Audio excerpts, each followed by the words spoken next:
Good afternoon. Today on Business Success in 6 with Stacie, I have Katie Ripp on the line here. She's from Cross Plains and it happens to be her birthday. So happy birthday, Katie. Thank you. Thank you for Katie having me. It's my pleasure. We're excited. Katie is a female entrepreneur and she does not have one or two, but she has 3 businesses. So we're really, really excited to learn from you today, Katie. The first question I'm going to ask you is when people ask what you do, how do you describe that? I have described myself as a serial entrepreneur. I have opened 1, 2, and 3 businesses in the last 3 years, and all brick and mortar businesses, so nothing online. Yeah, so I guess I would categorize myself as a serial female entrepreneur, but we are mainly in the service industry. So we own a wine bar, a coffee shop, and an ice cream shop, all separate. Sounds amazing. One for each of us, or 3 different places for each of us. One right? for each vice. Right, exactly. Breakfast, lunch, and after dinner. Yes. Awesome. What were your business plans when you started and how has that actually changed?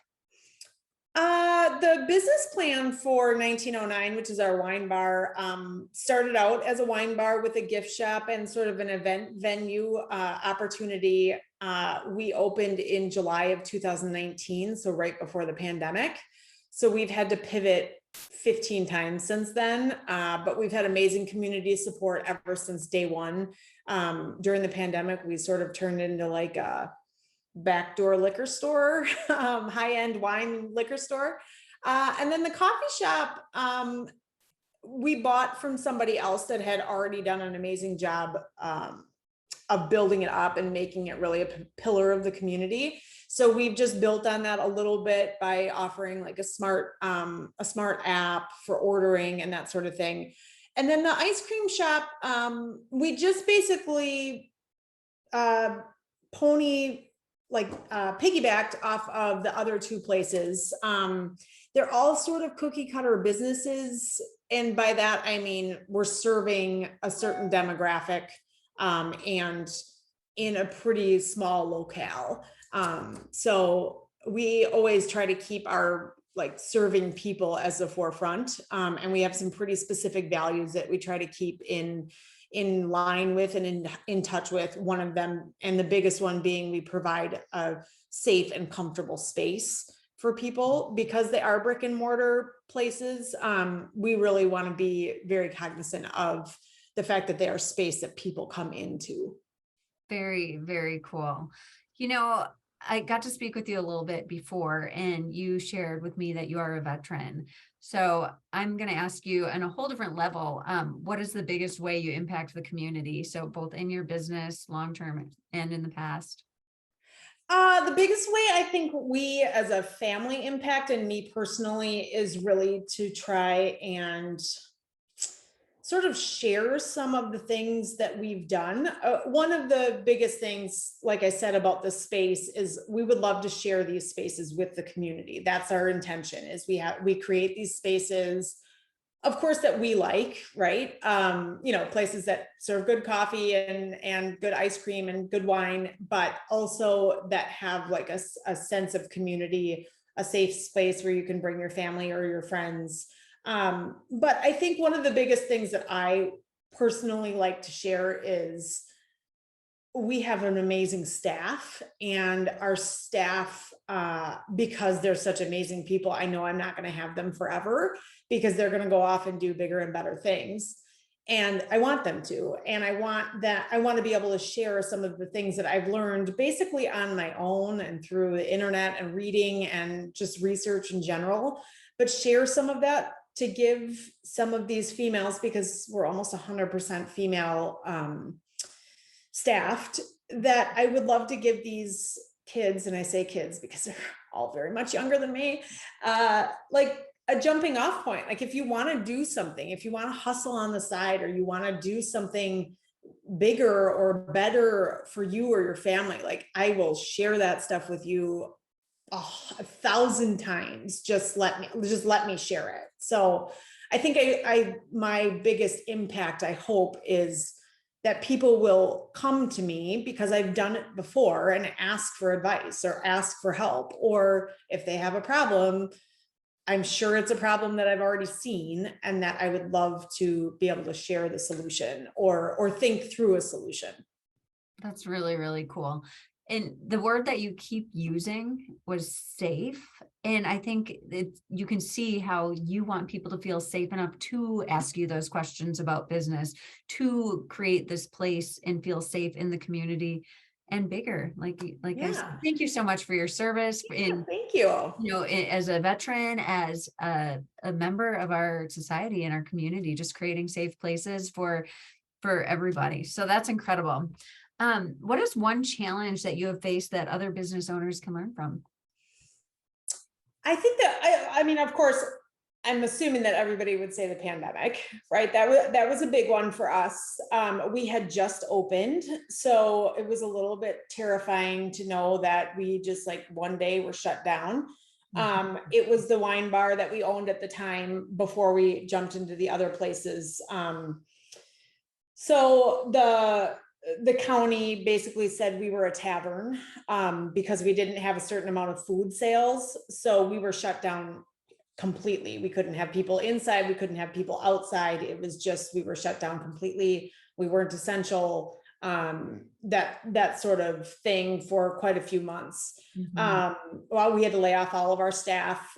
We did get some PPP money, which we were able to pay them for the time that we laid them off.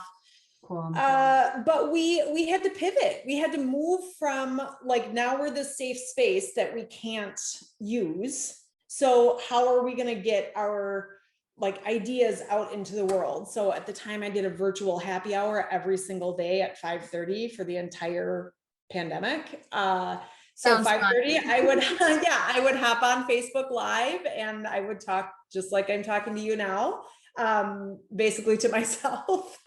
And we would talk about anything, what happened in the news, or everybody would sort of chime in and tell us what they were drinking, or sometimes we played bingo with the kids. So things like that, that never, ever did we expect that we were going to have to be a virtual bar, but we turned into that.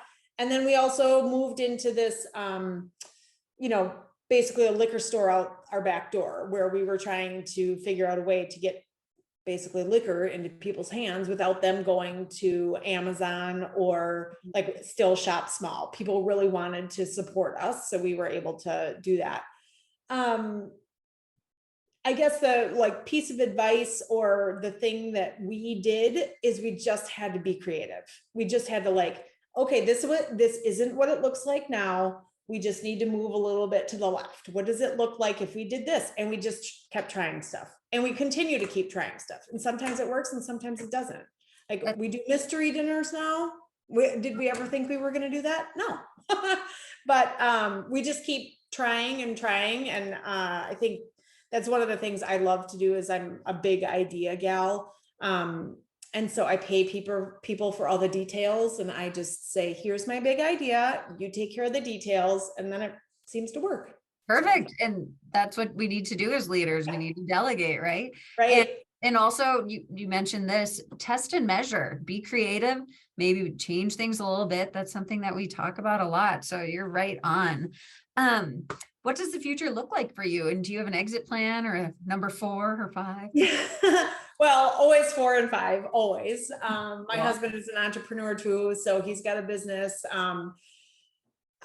Exit plan, we invested in the real estate that we house the businesses in. So yes, we have brick and mortar places, but we lease from ourselves. So the big exit plan, I would say we basically live off the real estate and sell the businesses themselves. I was just having this conversation about, we have such amazing staff right now. And again, they probably won't be here forever, but there's always new amazing people looking for great places to work. I think as a family, we try to make our culture very safe first, but also very healthy, and not everybody's motivated by money. So a raise doesn't go very, far for certain people. So we try to really get to know people. if I can stay exactly where we are right now and I can, create events and create big picture things and keep opening businesses and not necessarily running them, I guess that would be my big plan. But we're so thrilled with the way things are going. I have a hard time even thinking about leaving and doing anything else. I think I'll never ever work for anybody else. I think I found my spot. I think in the big scheme of things, maybe I would consult. Maybe I would talk to other like budding entrepreneurs and share some of my knowledge. Whether that be for a nonprofit or another business or a consulting firm or for myself. I think that's probably big picture stuff. I would love to share that. And I would love to see people, and especially women, or veterans or both, do something, big. Like there isn't anything that you can't do. I think big motto, I never thought I'd be here. I just never, if you would have talked to me lots of people know me in my 20s, and the fact that I'm sitting here with you today is shocking for my family and friends, likely. Well, you know what you're doing and you're very, very confident. So the last question we have for you, all subjects open, what inspires you most? Oh, I think the thing that inspires me most is people, just people's stories, what they come from, where they're going, the people that have really sort of just have an endless optimism to them. Again, I really just feel like nothing is impossible. So people that also feel that way, I always just gravitate towards people that are like, oh, yep, I can do that. And it took me a long time to get here, right? It took me a really long time to feel confident or to feel like, oh, I kind of do know what I'm doing. But it gets easier and easier, like we talked about. It just like 1909 opened the door for everything else. Like I could do it. I felt really good about it, and we're just going to keep doing it. And I found something that I was good at. So that always helps. Thank you so much. Congratulations on your success and happy birthday. Thank you so much. I appreciate it. So if our viewers want to get in contact with you, I will put the 3 different websites below Yeah, so you can learn love all that. about it and visit Cross Plains. Sure. Thank Yeah. you so much, Katie. Yeah, of course. Thank you.